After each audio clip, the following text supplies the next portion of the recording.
was a mystic.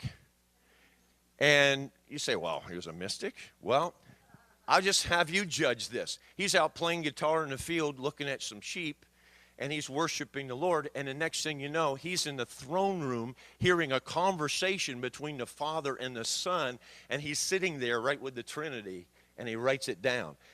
I call that a mystic.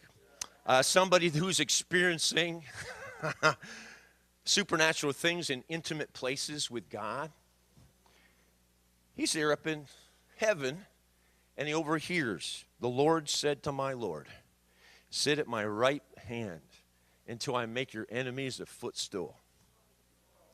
He actually is taken into the future and hears the conversation after Jesus rises from the dead and comes to heaven with his blood and puts it on the mercy seat. And the Father says to him, it is finished. Now sit at my right hand until all your enemies are defeated. How do we win this war for New England? We sit at Jesus' right hand. That's what he's telling us today. Sit at my right hand, and until I make all your enemies a footstool. I don't know about you guys, but I've tried everything about spiritual warfare you can think of. I've chased rabbits down every hole you can imagine. I've worn myself out binding this and throwing that and loosening this and doing all kinds of stuff, getting in trouble at times, doing stuff that was unwise, and it was mercy of God kept me alive. But God knew my heart. He wanted, because I wanted to shift things. And, he keeps us alive until he shows us how to do it. And how we do it is to sit at his right hand until he defeats our enemies. There is no greater weapon than Jesus Christ himself.